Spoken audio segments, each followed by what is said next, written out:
지난 3일 또 평안하셨습니까? 투표도 잘 하셨습니까?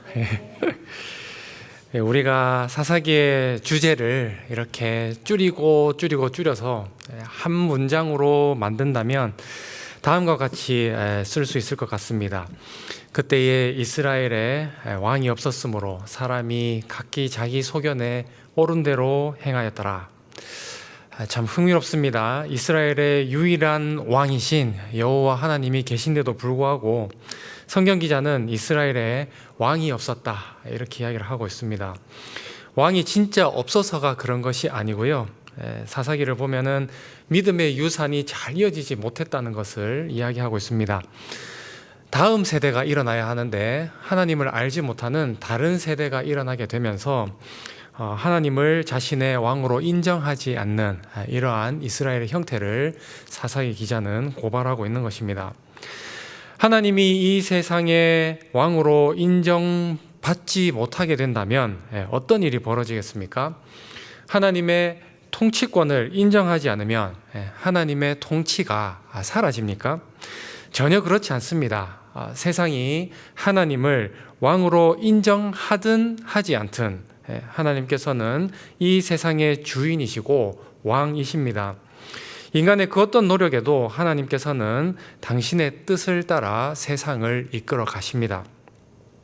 이 진리가 아주 적나라하게 드러나 있는 현장이 오늘 우리가 함께 살펴볼 사사기 9장의 말씀입니다.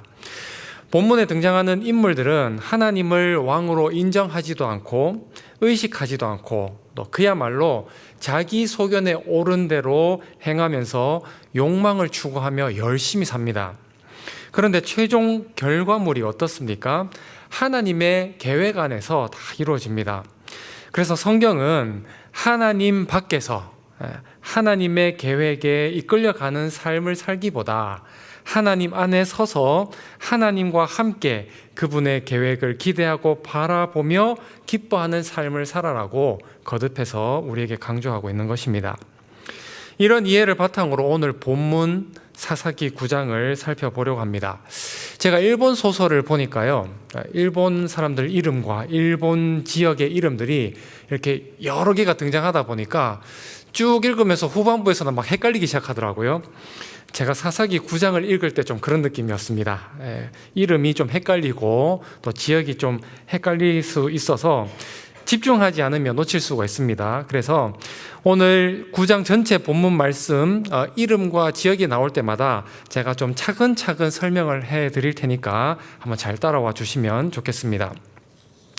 사사기 9장의 배경을 살펴보기 위해서는 사사기 8장 스토리를 우리가 알아야 하는데, 우리가 잘 아는 사사 기드온, 그가 상백명의 용사와 함께 미디안 대군과 또 주변의 민족들을 물리치고 이스라엘을 구원하였습니다. 이스라엘은 기드온을 영웅으로 인정하고 그의 통치 아래 평안을 누릴 수가 있었습니다. 그런데 그에 대한 마지막 기록이 무엇입니까? 사사기 8장 33절에서 35절에 이렇게 되어 있습니다. 기드온이 이미 죽음에 이스라엘 자손이 돌아서서 바알들을 따라가 음행하였으며 또 바알브릿을 자기들의 신으로 삼고 이스라엘 자손이 주위의 모든 원수들의 손에서 자기들을 건져내신 여호와 자기의 하나님을 기억하지 아니하며 또 여룻바알이라 하는 기드온이 이스라엘에 베푼 모든 은혜를 따라 그의 집을 후대하지도 아니하였더라. 그래서 기드온이 죽자 이스라엘 백성들은 약속이나 한 것처럼 또다시 바알을 섬기고 하나님을 신속하게 배신하였습니다. 더 나아가 이스라엘을 구원하였던 사사 기드온의 은혜도 잊어버렸습니다. 또다시 영적 암흑기로 들어가게 된 것입니다. 그 암흑기의 시작이 이렇습니다. 오늘 본문 우리가 함께 읽지는 않았지만 너무 길어서 오늘 본문 9장 1절에 이렇게 되어 있습니다. 여룻바알의 아들 아비멜렉이 세겜에 가서 그의 어머니의 형제에게 이르러 그들과 그의 외조부의 집에 온 가족에게 말하여 이르되, 여룻바알, 즉 기드온의 아들 아비멜렉이 등장을 합니다. 이 아비멜렉의 뜻이 나의 아버지는 왕이다, 나의 아버지는 왕, 이런 의미를 가지고 있습니다. 왕이 없던 시대에 자기 자기 아버지를 이렇게 왕으로 칭하는 아들이 등장한 것입니다. 아마도 아비멜렉은 부친이 자기에게 붙여준 이름을 따라서 사사의 직분에 머물렀던 부친을 뛰어넘어서 진짜 왕이 되기를 바랬던 것 같습니다. 그는 외가 세력들이 세겜 사람들이었는데 이 때문에 아비멜렉의 이런 수많은 아들들 중에서도 신분적으로 가장 이렇게 정통성이 좀 떨어지는 결격 사유가 좀 있는 것 같은 그러한 신분을 가진 것으로 보입니다. 그래서 정당한 방법으로는 기드온의 다른 이복 형제들 아들들을 제치고 왕으로 추대받기가 어렵다고 판단을 했던 이 아비멜렉은 자신의 외가 친척들을 불러 모아놓고 이렇게 요청을 합니다. 2절입니다. 청하노니 너희는 세겜의 모든 사람들의 귀에 말하라. 여룻바알의 아들 70명이 다 너희를 다스림과 한 사람이 너희를 다스림이 어느 것이 너희에게 나으냐. 또 나는 너희와 골육임을 기억하라 하니. 아비멜렉은 자신의 지지 세력을 얻기 위해서 간단한 산수 문제를 냅니다. 기드온의 아들 70명이나 되는데 이 70명의 왕을 섬기는 게 수월한지 아니면 한 명의 왕을 섬기는 것이 수월한지 생각해 보라고 합니다. 그러면서 아주 노골적이고 결정적인 힌트 한 가지를 주는데 내가 너희의 골육임을 기억하라. 1992년에 부산의 유력한 인사들이 초원 복집에 모여서 자신들이 지지하는 대통령을 뽑자 그러면서 했던 말이 있죠. 유명한 말. 우리가 남이가, 그죠? 우리가 남이가 하면서 지지하는 대통령 뽑아주자 이렇게 이야기했던 사건이 있었습니다. 아비멜렉이 세겜 사람들에게 찾아가서 하고 있는 말이 이겁니다. 우리가 남이가, 그죠? 내가 너희랑 다 한 식구 아니냐? 내가 왕이 될 수 있도록 너희가 도와주면 그 영광, 내가 독식하지 않겠다, 나눠주겠다. 그 이야기를 하고 있는 것입니다. 그래서 어떤 면에서 지금 이 아비멜렉이 하고 있는 말은 하나님 나라의 질서와는 아주 대척되는, 하나님이 왕을 뽑는 게 아니라 이러한 질서에 아주 대척이 될 수 있는 아주 인간적이고 간사한 제안을 외가 사람들인 세겜 사람들에게 지금 하고 있는 것이죠. 이 아비멜렉의 외가 사람들, 즉 세겜 사람들이 보인 반응이 무엇입니까? 4절에 이렇게 되어 있습니다. 바알브릿 신전에서 은 70개를 내어 그에게 주매 아비멜렉이 그것으로 방탕하고 경박한 사람을 사서 자기를 따르게 하고. 아비멜렉이 아주 그 달콤한 속삭임에 세겜 사람들이 홀딱 넘어갑니다. 형제의 논리, 고륙지천의 논리 속에 하나님 나라의 논리는 설 자리가 없었습니다. 이 생각과 결정 속에 하나님의 말씀은 어디에도 찾을 수가 없습니다. 이스라엘의 왕이신 하나님이 엄연히 계신데 그 하나님은 그들의 생각 속에 아예 존재하지를 않았던 것입니다. 그렇게 세겜 사람들은 아비멜렉이 거사를 치를 수 있도록 은 70개를 자금으로 내어 주었습니다. 아비멜렉은 이 돈으로 인격과 성품이 최악인 용병들을 고용하여서 자신을 따르게 합니다. 이 아비멜렉이 계획하고 있는 일 자체가 정상적이고 또 맨정신을 가진 사람들을 데리고는 할 수 없는 그러한 일이었다고 판단했던 것 같습니다. 그래서 아주 이 저급하고 방탕하고 경박한 사람들, 이 사람들을 고용을 해서 자신을 따르게 합니다. 자, 이 사람들을 데리고 어떻게 합니까? 5절과 6절에 오브라에 있는 그의 아버지 집으로 가서 여룻바알의 아들 곧 자기 형제 70명을 한 바위에서 죽였으되 다만 여룻바알의 막내 아들 요담은 스스로 숨었으므로 남으니라. 세겜의 모든 사람과 밀로 모든 족속이 모여서 세겜에 있는 상수리 나무 기둥 곁에서 아비멜렉을 왕으로 삼으니라. 70명을 한 바위에서 죽였다고 합니다. 이 한 바위에서 죽였다는 것은 70명을 막 정신없이 다 죽였다 이런 뜻이 아니고 전부 다 포박하고 결박해서 한 바위에 한 사람 한 사람씩 올려놓고 죽였다는 것입니다. 아주 잔인한 행동을 한 것이죠. 이 70명의 사람들은, 아비멜렉의 이복 형제들, 이 70명의 사람들은 아비멜렉과 아무런 원한 관계도 없는 사람들이었습니다. 피치 못할 사정이 있는 관계도 아니었습니다. 그저 아비멜렉이 자기가 왕이 되기 위해서 이러한 잔인한 일을 서슴없이 저질렀다는 것이죠. 그렇게 그는 이스라엘의 왕이 없어서 각기 자기 소견에 옳은 대로 행했던 시기에 자기 소견에 옳은 방법을 쫓아서 스스로 왕이 되었습니다.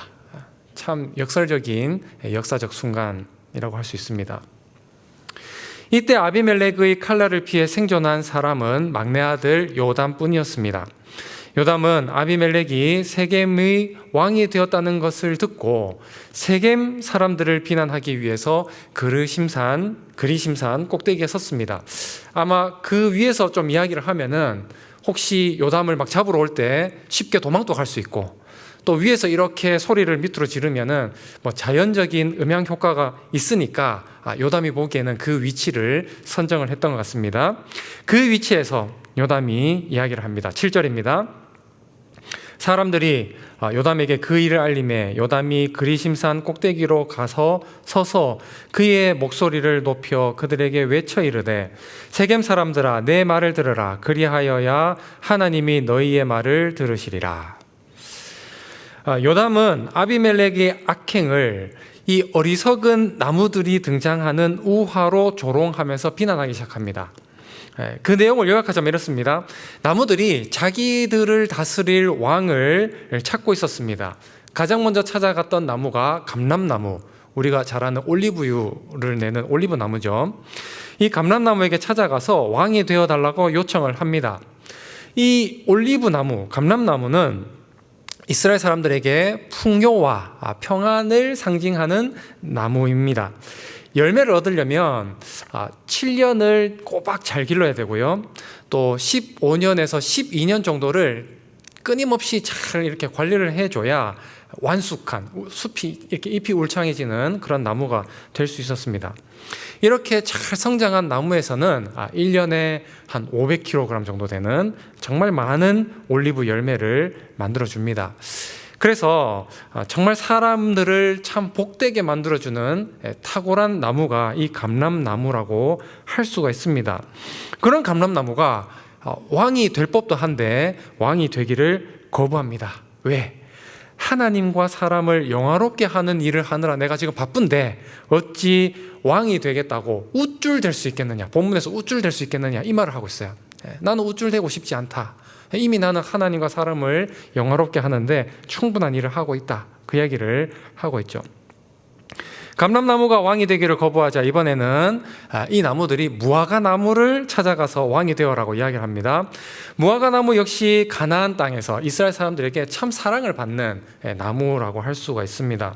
무화과는 조리 과정에서 뭐 빵에 들어가면 참 빵을 달콤하게 만들고 또 술도 만들고 간식으로도 참 사람들에게 사랑을 받는 나무였습니다. 그래서 무화과 나무도 내가 어떻게 이 아름다운 열매들 다 있는데 우쭐댈 수 있겠느냐라고 하면서 왕이 되기를 거부를 하죠. 무화과 나무도 왕이 되기를 거부하자 이번에는 이 나무들이 포도나무에게 접근을 합니다. 포도나무는 빨리 자라나는 관목이지 않습니까? 그래서 이 포도나무는 예레미야나 에스겔, 호세아 이런 데 구약 성경에서 보면 이스라엘을 상징하는 나무로도 등장을 하고 또 이 포도 열매와 포도주는 사람들의 번영과 풍요를 상징하는 물질로도 자주 소개가 되기도 합니다. 그래서 앞서 나온 나무와 더불어 이 이스라엘 사람들에게 포도나무는 참 행복을 상징하는 그러한 나무로 통했었습니다. 이렇게 하나님과 사람을 기쁘게 하는 포도 열매와 포도주를 버리고 포도나무 역시 내가 어떻게 우쭐댈 수 있겠느냐라고 하면서 왕이 되기를 거부를 합니다. 감람나무, 무화과나무, 포도나무 공통점이 뭡니까? 각자 자기에게 주어진 참 섬기는 좋은 일들이 있는데 그것을 버리고 왕이 되어서 우쭐대면서 권력에 취할 필요가 없다고 생각하는 나무들이었다는 것이죠. 자, 그런데 가시나무, 마지막으로 등장한 이 가시나무는 생각이 달랐습니다. 14절에서 15절입니다. 이에 모든 나무가 가시나무에게 이르되 너는 와서 우리 위에 왕이 되라 하매 가시나무가 나무들에게 이르되 만일 너희가 참으로 내게 기름을 부어 너희 위에 왕으로 삼겠거든 와서 내 그늘에 피하라. 그러하지 아니하면 불이 가시나무에서 나와 레바논의 백향목을 살릴 것이니라 하였느니라. 가시나무는 말 그대로 가시가 많은 나무입니다. 가시가 많아서 가까이 가면 찔리기도 하고 가시가 많다 보니까 그늘도 없는 거예요. 아무 쓸데가 없는 그런 나무입니다. 그럼에도 왕이 되어서 다스리겠다고 합니다. 정말 능력 있고 또 인품과 성품이 훌륭한 사람은 어떤 중요한 요직에 요청을 하였을 때에 이 거절하는 경우가 많죠. 자기의 분수를 알고 있기 때문일 수도 있고 또 한편으로는 허황된 명예나 자리보다 자신이 지금 하고 있는 일이 더 소중하다고 여기면서 거절하는 경우가 있습니다. 그러나 자기 분수도 모르고 인격과 성품도 준비되어 있지 않은데 허황된 명예를 쫓는 그러한 사람은 어떤 중요한 요직이 있을 때 제안을 거절하는 법이 없죠. 허울 좋은 자리에 앉아서 자기의 인생만 망칠 뿐만 아니라 조직과 사회와 나라를 망칩니다. 그래서 준비되지 않는 사람이 리더가 되면 공동체가 위험해집니다. 가시나무가 바로 그런 나무였고 더 나아가서 가시나무로 성장되는 누구?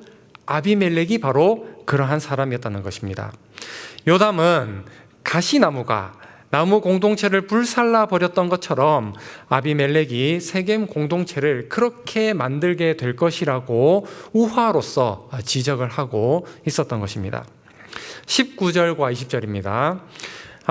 만일 너희가 오늘 여룻바알과 그의 집을 대접한 것이 진실하고 의로운 일이면 너희가 아비멜렉으로 말미암아 기뻐할 것이요 아비멜렉도 너희로 말미암아 기뻐하려니와 그렇지 아니하면 아비멜렉에게서 불이 나와 세겜 사람들과 밀로의 집을 살을 것이요 세겜 사람들과 밀로의 집에도 불이 나와 아비멜렉을 살릴 것이니라 하고. 아비멜렉이 지금 이야기하고 있는 것은 크게 두 가지 문제를 지금 지적하고 있는 것입니다. 첫째는 아비멜렉의 불의한 방법으로 취득한 왕권, 지금 이 문제를 강력하게 지적을 하고 있고, 두 번째로는 이 아비멜렉의 불의한 일에 누가 지금 지지를 했다는 겁니까? 세겜 사람들이 지지하면서 함께 참여한 그 행위가 문제라는 것을 지금 이야기하고 있는 것입니다.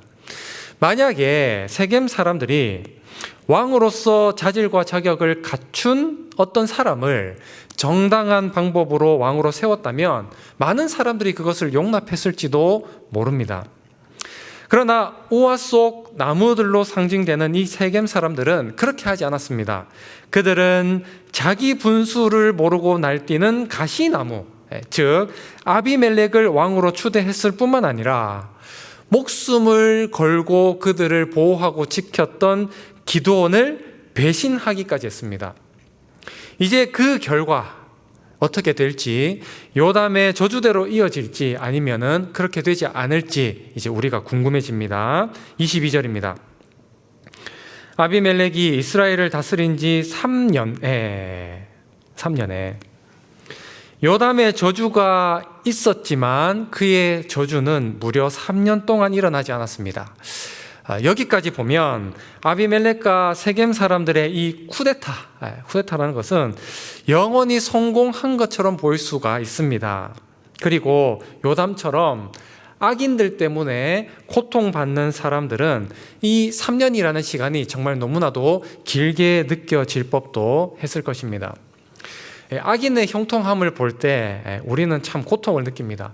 악인이 저렇게 잘 나가게 되면 우리가 굳이 선을 행해야 할 이유를 찾지 못하기 때문입니다.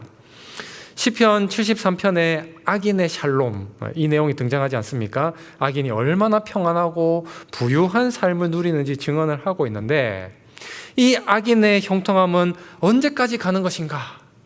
하나님은 이들을 정말 그냥 놔둘 것인가? 의인들은 이 악인들을 저항할 힘도 없이 무기력하게 이 악인들이 만들어 놓은 구조 속에서 순응하며 살아야 하는 것인가? 여기에 대한 여러 가지 궁금증이 생길 수도 있을 법한데 성경은 우리에게 이제 이렇게 답변을 합니다. 23절에서 24절입니다. 하나님이 아말렉과 세겜 사람들 사이에 악한 영을 보내심에 세겜 사람들이 아비멜렉을 배반하였으니 이는 여룻바알의 아들 70명에게 저지른 포악한 일을 갚되 그들을 죽여 피 흘린 죄를 그들의 형제 아비멜렉과 아비멜렉의 손을 도와 그의 형제들을 죽이게 한 세겜 사람들에게로 돌아가게 하심이라. 영원할 줄만 알았던 아비멜렉의 통치는 중대한 변화를 맞게 됩니다. 보통 하나님께서 사사들을 사용하실 때 우리 사사기를 보면 그렇죠. 사사들에게 뭘 보냅니까? 여호와의 영을 보내시지 않습니까? 그래서 여호와의 영이 임한 사사가 참 놀라운 힘을 발휘하여서 이스라엘을 구원하게 하셨습니다. 자, 그런데 오늘 본문에서는 아이러니하게도 여호와의 영이 아니라 무엇을 보내셨습니까? 악한 영을 보내셨습니다. 네.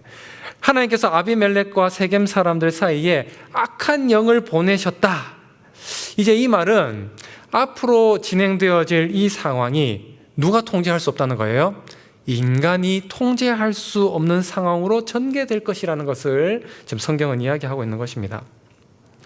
아비멜렉과 세겜 사람들은 자신들의 생각과 뜻을 따라 여기까지 왔다고 굳게 믿고 있었지만 그들의 미래는 스스로 통제할 수가 없게 되었다는 것입니다.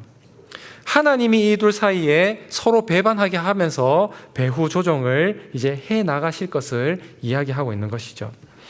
인간은 하나님을 역사 뒤편으로 이렇게 탁 밀어냈지만 하나님은 인간의 그 어떤 노력에도 상관없이 하나님은 하나님의 심판을 행하시는 분이십니다. 25절입니다. 세겜 사람들이 산들의 꼭대기에 사람을 매복시켜 아비멜렉을 엿보게 하고 그 길로 지나가는 모든 자를 다 강탈하게 하니 어떤 사람이 그것을 아비멜렉에게 알리니라. 산 꼭대기에 이렇게 매복을 했다는 것은 산 정상을 매복 장소로 삼았다라기보다는 산 꼭대기에서 이렇게 정탐을 한 뒤에 매복한 자들에게 연락하여서 그 지나가는 사람들을 공격했다. 이렇게 이해를 하면 될 것 같습니다. 왜 공격하고 강탈했겠습니까? 지나가는 일반 사람들은 강탈해봐야 별로 뭐 털어먹을 게 없었겠죠, 그죠? 여기서 지나가는 사람들이라고 하는 것은 아비멜렉의 보호 아래에 있는 상단 혹은 아비멜렉에게 이렇게 바칠 혹은 전할 공물을 들고 가는 아비멜렉의 부하들, 이렇게 이해를 하면 될 것 같습니다. 그래서 아비멜렉의 사람들을 강탈해서 빼앗았다. 그럼 이 아비멜렉 입장에서는 이게 무슨 행동입니까? 아비멜렉을 공격하고 반역하는 행위로 해석할 수 있는 일인 것이죠. 26절입니다. 에벳의 아들 가알이 그의 형제와 더불어 세겜에 이르니 세겜 사람들이 그를 신뢰하니라. 이제 새로운 인물이 등장합니다. 가알이라는 사람이 이제 등장을 하죠. 반역의 주모자가 등장을 합니다. 아비멜렉은 반만 세겜인이었잖아요. 피가 반만 섞인 세겜인. 그런데 이 가알이라는 사람은 순수한 세겜인이에요. 가알은 세겜 지역을 소리 없이 두루 다니면서 영향력을 넓혔습니다.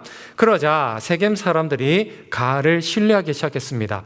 마치 예전에 아비멜렉이 외가 사람들을 동원하여서 세겜 사람들을 설득하는 모습을 연상케 하는 모습이 이 가알의 행동 속에서 보여지는 것입니다. 27절과 28절입니다. 그들이 밭에 가서 포도를 거두어다가 밟아 짜서 연회를 베풀고 그들의 신당에 들어가서 먹고 마시며 아비멜렉을 저주하니 에벳의 아들 가알이 이르되 아비멜렉은 누구며 세겜은 누구이기에 우리가 아비멜렉을 섬기리요 그가 여룻바알의 아들이 아니냐 그의 신복은 스불이 아니냐 차라리 세겜의 아들 하몰의 후손을 섬길 것이라 우리가 어찌 아비멜렉을 섬기리요. 이제 장면은 포도를 추수하는 장면으로 바뀝니다. 포도를 수확한 후에 바알 신전으로 가서 먹고 마시며 아비멜렉을 저주하며 자신들의 순수 혈통 앞에 이러한 저주의 말을 쏟아내고 있습니다. 똑같지 않습니까? 아비멜렉이 반쪽짜리 혈통으로 세겜 사람들의 마음을 샀던 것처럼 이번에는 가알을 비롯한 그의 사람들이 자신의 완벽한 혈통으로 세겜 사람들의 마음을 사서 반쪽짜리 혈통인 아비멜렉을 저주하고 있는 것입니다. 그러면서 신나게 허풍을 날리기 시작합니다. 29절에 이 백성이 내 수하에 있었더라면 내가 아비멜렉을 제거하였으리라 하고 아비멜렉에게 이르되 내 군대를 증원하여 나오라 하니라. 아비멜렉은 세속적 권력을 탐하는 데 있어서는 이복 형제의 피 흘림까지도 불사해버리는 인물이었습니다. 그런데 과연 이 가알이 아비멜렉의 적수가 될 수 있을 것인가? 그리고 과연 가알은 아비멜렉보다 더 나은 인물이라고 우리가 볼 수 있을 것인가? 이 모든 것이 인간의 세속적 욕망의 죄악으로 번복되어져 버려 있는 이 상황 속에서 다른 한편에서는 하나님의 일하심이 이루어지고 있었습니다. 30절입니다. 그 성읍의 방백 스불이 에벳의 아들 가알의 말을 듣고 노하여. 이제 또 새로운 인물이 등장합니다. 스불이라는 사람입니다. 착각하면 안 됩니다. 이 스불은 가알의 옆에 있었지만 가알 편이 아니고 아비멜렉의 충직한 부하입니다. 모든 사람이 다 가알 편인 줄 알았는데 그 안에서도 스불이라는 사람은 동조되지 않고 아비멜렉에게 이 지금 반역이 일어나고 있다는 것을 알려주고 있습니다. 31절에서 33절입니다. 사자들을 아비멜렉에게 가만히 보내어 이르되 보소서 에벳의 아들 가알과 그의 형제들이 세겜에 이르러 그 성읍이 당신을 대적하게 하니 당신은 당신과 함께 있는 백성과 더불어 밤에 일어나 밭에 매복하였다가 아침 해 뜰 때에 당신이 일찍 일어나 이 성읍을 엄습하면 가알 및 그와 함께 있는 백성이 나와서 당신을 대적하리니 당신은 기회를 보아 그에게 행하소서 하니. 이때 이제 뒤에 나오는 41절을 보면은 아비멜렉은 세겜 사람들과 함께 있지 않고 이 아루마라는 지역에서 이렇게 있었던 것 같습니다. 스불은 이 아루마에 있는 아비멜렉에게 세겜 지역의 상황을 보고할 뿐만 아니라 대응 전략까지도 지금 알려주고 있습니다. 장소 안 헷갈리시죠? 네, 장소 안 헷갈리시죠? 자, 34절입니다. 아비멜렉과 그와 함께 있는 모든 백성이 밤에 일어나 몇 대로 나누어 세겜에 맞서 매복하였더니, 전에는 세겜과 아비멜렉이 어떤 관계였습니까? 형제라고 의기투합했던 관계였습니다. 그런데 이제는 서로 죽이려고 매복을 하고 있는 상황입니다. 25절에서는 세겜 사람들이 아비멜렉을 공격하고, 지금 여기 34절에서는 아비멜렉이 세겜 사람들을 공격합니다. 서로가 지금 서로를 공격하고 있는 상황입니다. 자, 그런데 이제 우리는 이쯤에서 이 책의 제목을 다시 한 번 더 생각을 하게 됩니다. 이 책의 제목이 무엇입니까? 사사기죠, 사사기. 이스라엘을 구원한 사사들에 대한 기록입니다. 정확하게는 사사를 통해서 이스라엘을 구원하시는 하나님의 말씀인 것이죠. 어떻게 구원하셨는가에 대한 증언입니다. 그런데 하나님을 왕으로 인정하지 않는 자가 사사 혹은 왕의 자리로 올라가게 되면 어떤 일이 벌어집니까? 그때부터는 그 사람이 이스라엘의 사사가 되는 것이 아니라, 구원자가 되는 것이 아니라 어떤 사람이 됩니까? 이스라엘을 엄습하여 죽이는 자가 되어버리는 거예요. 우리도 마찬가지입니다. 우리의 삶의 주인이 주님이 되지 않으시면 우리는 자기 자신과 우리 가족과 이웃을 해하는 자가 될 수가 있습니다. 바꿔 말하면 우리 자신이, 또 우리 가정이, 우리 교회가 주님을 왕으로 모시게 될 때 그 인생과 그 공동체가 가장 복된 삶을 누리게 된다는 것을 또한 의미하기도 하죠. 오늘 본문 35절입니다. 에벳의 아들 가알이 나와서 성읍 문 입구에 설 때에 아비멜렉과 그와 함께 있는 백성이 매복하였던 곳에서 일어난지라. 그 성읍문이라고 하는 지역은 아주 상징적인 장소입니다. 일반적으로 한 도시의 문은 존경받는 이들이 이렇게 모이는 장소이기 때문입니다. 구약 성경에서도 자주 이 도시의 장로들이 서서 중요한 의논과 결정을 하는 지역이 이 성문이었다, 이런 기록이 있습니다. 그래서 가알은 자기가 원하는 권력의 기쁨을 맛보기 위해서 이 성문에서 마을 문, 이 성의 문 앞에서 서서 이렇게 맛보고 있었던 것 같습니다. 그런데 문제가 뭡니까? 그 자리는 가알이 있어야 할 자리가 아니었습니다. 영광의 자리라고 착각하면서 가알이 그 자리에 섰던 그 순간, 그 자리는 최대 약점을 드러내는 자리가 되어버렸습니다. 왜? 매복했던 아비멜렉에게 더할 나위 없는 좋은 공격 지점을 제공해 주었기 때문입니다. 36절입니다. 가알이 그 백성을 보고 스불에게 이르되 보라, 백성이 산 꼭대기에서부터 내려오는도다 하니 스불이 그에게 이르되 내가 산 그림자를 사람으로 보았느니라 하는지라. 네, 헷갈리시면 안 됩니다. 가알은 아비멜렉과 싸우는 사람이고 스불은 가알 곁에 있지만 아비멜렉의 충직한 부하입니다. 가알과 스불, 저는 읽을 때 좀 헷갈려가지고 좀 표시하면서 읽었습니다. 확인시켜드립니다.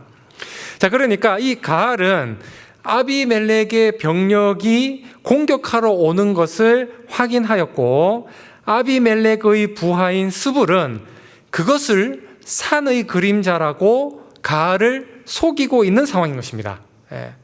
그럼에도 이 말을 듣고도 가알이 의심을 품지 않고 아비멜렉의 접근을 계속 확인을 하니까 그때서야 스불이 본색을 드러내면서 이렇게 이야기합니다. 38절입니다. 스불이 그에게 이르되 내가 전에 말하기를 아비멜렉이 누구이기에 우리가 그를 섬기려 하던 그 입이 이제 어디 있느냐.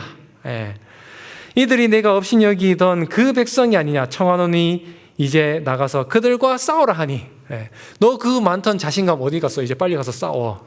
그 이야기를 지금 하고 있는 것입니다. 그래서 이제 가알은 아비멜렉과 싸우는 수밖에 없었습니다.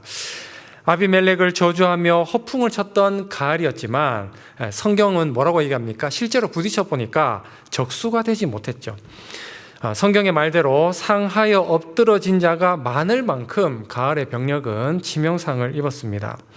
쓸데없는 허장 성세로 가알은 많은 이들을 상하게 만들었고, 또 세겜 사람들 또한 무가치한 지도자를 세운 것에 대한 대가로 큰 피해를 입게 된 것입니다.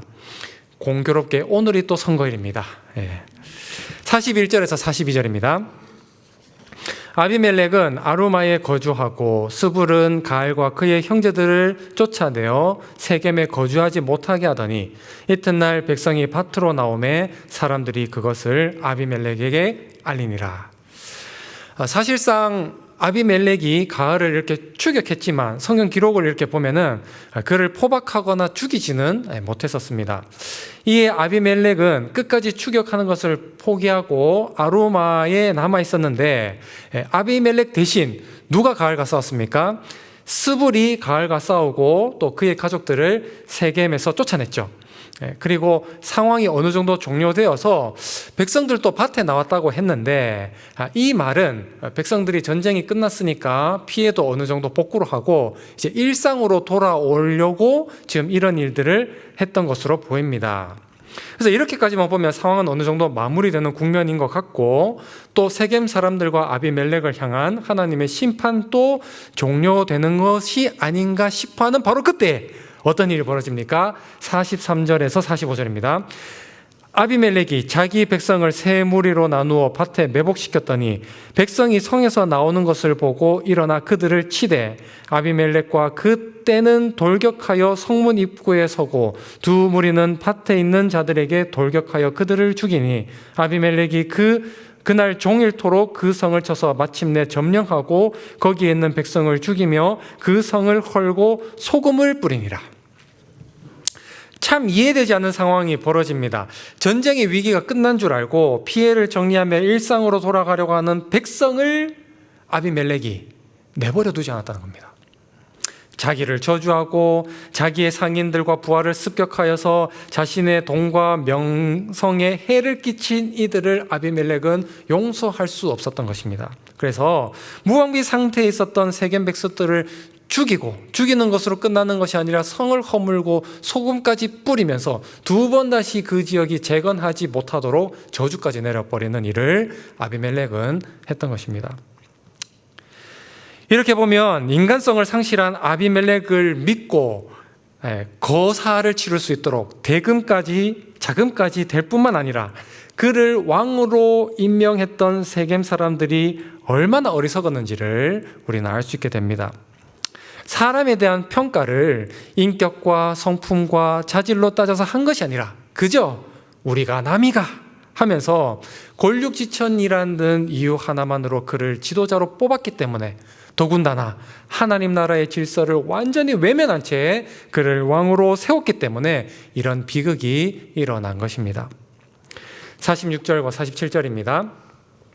세겜 망대의 모든 사람들이 이를 듣고 엘브릿 신전의 보루로 들어갔더니 세겜 망대의 모든 사람들이 모인 것이 아비멜렉에게 알려지매 이 잔인한 소식을 인근 마을 사람들이 듣게 되었습니다. 세겜이 당한 운명을 보고 놀라서 이 인근 마을 사람들이 세겜 망대로 올라갔습니다. 이 망대라고 하는 것은 우리가 흔히 생각할 수 있는 요새입니다.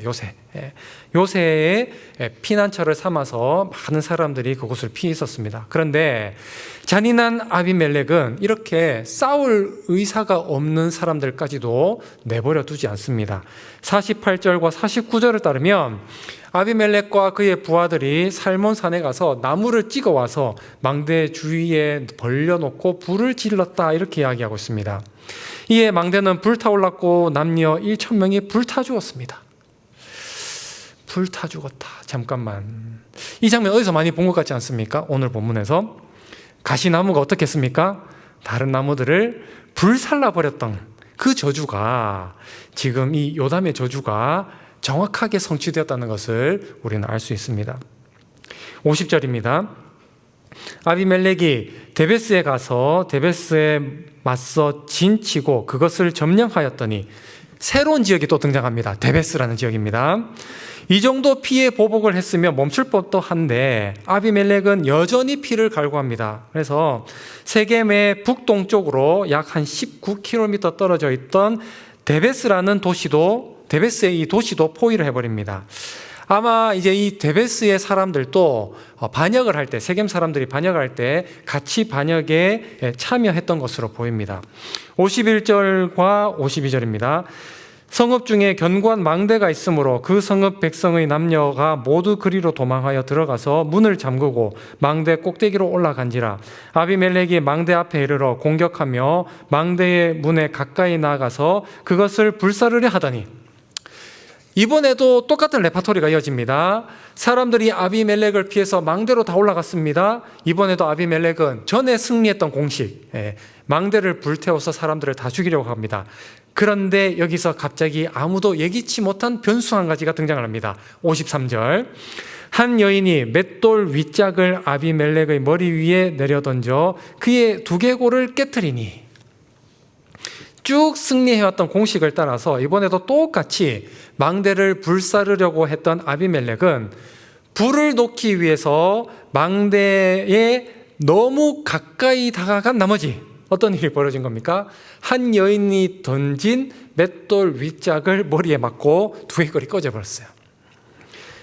여인이 아마 던진 맷돌은 우리가 이제 시골에서 보는 이런 큰 맷돌 이라기보다는 조금 작은 손맷돌로 우리가 추측을 하고 있습니다.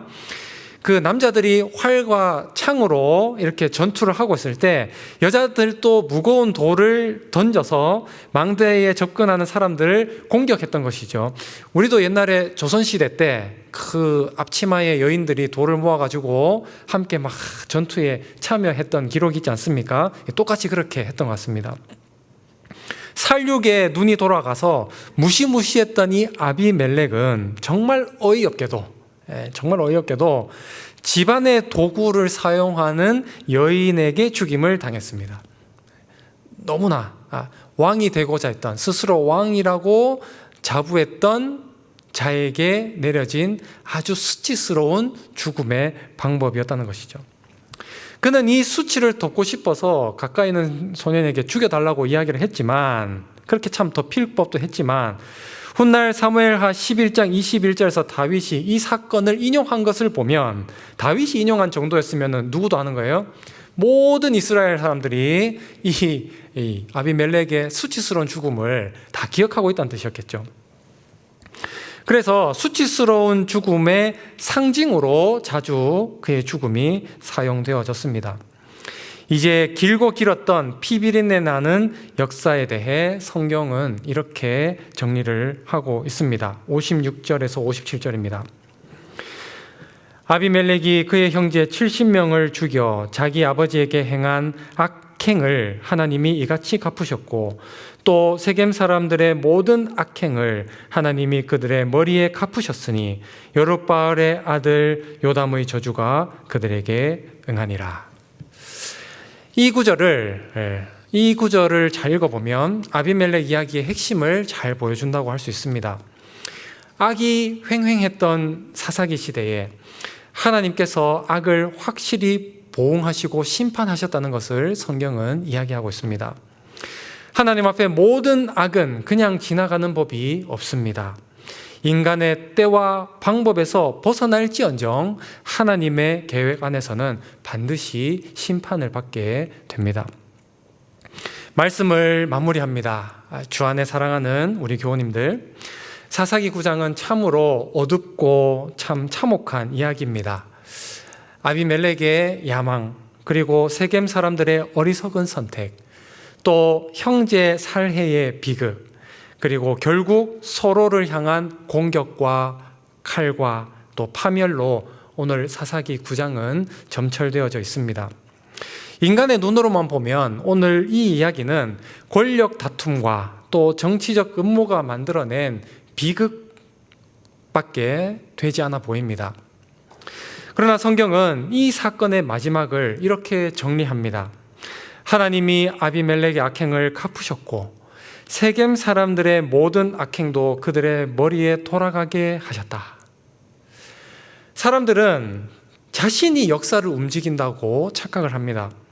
아비멜렉은 칼과 권력으로 왕이 될 수 있다고 믿었습니다.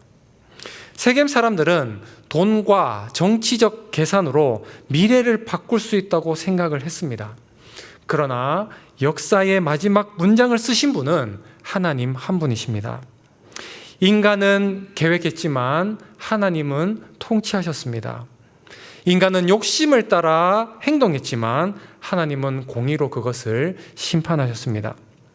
인간은 자신의 왕국을 세우려고 했지만 결국 하나님만이 이 세상의 왕이심임을 증명하게 되었습니다. 오늘 우리도 마찬가지입니다. 이 세상 불확실하고 또 악한 사람이 성공하는 것처럼 보이며 정직한 사람은 손해를 보고 의인은 괴로움에 빠지는 것을 우리는 자주 보게 됩니다. 때로는 우리가 하나님의 공의를 바라면서 기도를 할 때에 기도가 응답되지 않는 것 같아서 참 일이 잘 풀리지 않아서 낙심하고 실망할 때가 있습니다. 그러나 오늘 본문 사사기 9장은 분명히 이야기하고 있습니다. 보이지 않는 곳에서도 하나님은 일하고 계십니다. 우리 눈에 다소 좀 늦어 보일 뿐 하나님은 절대로 늦지 않으십니다. 그렇다면 우리가 살아갈 때에 어떤 마음가짐을 가지고 살아가야 되겠습니까? 우리의 삶, 두려움 가운데 사는 것이 아니라 믿음 가운데 살아가야 되지 않겠습니까? 세상의 권력보다 세상의 권력이 무섭다고 해서 두려워 떠는 것이 아니라 그 세상을 통치하고 다스리시는 하나님의 권세에 우리가 더욱더 집중해야 하지 않겠습니까? 눈에 보이는 현실보다 기록된 계시인 하나님의 말씀과 약속을 우리가 더욱더 신실하게 붙잡아야 하지 않겠습니까?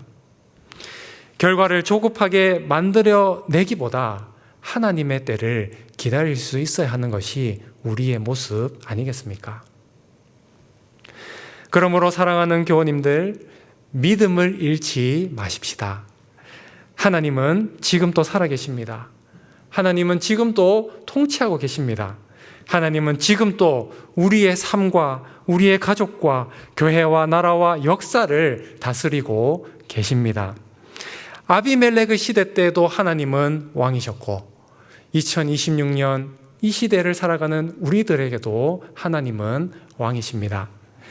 절대 주권, 역사의 주인공이신 하나님을 신뢰함으로 계속해서 우리의 삶 가운데 주님을 믿고 신뢰하며 믿음의 걸음을 걸어갈 수 있는 저와 우리 모든 100주년 기념교회 교우님들 되실 수 있기를 주님의 이름으로 축원합니다. 기도하겠습니다.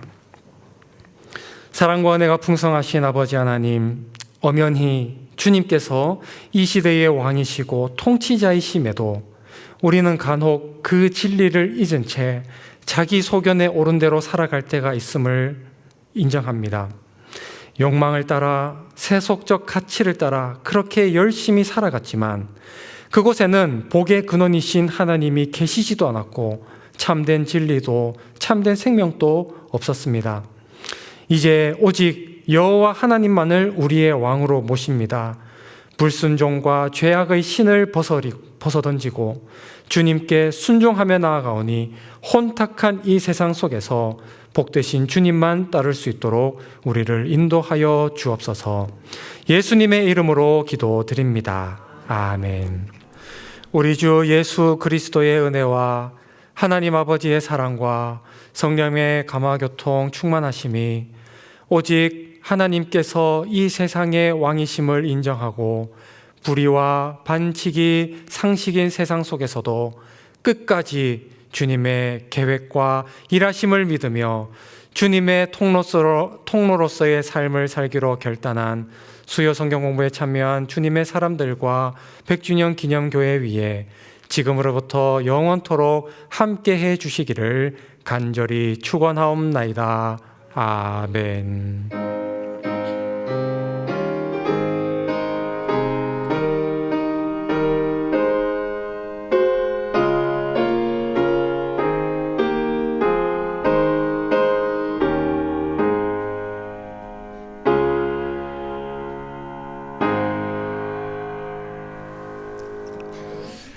수요 성경 공부를 마쳤습니다. 2주간의 남은 날도 평안하시기 바랍니다.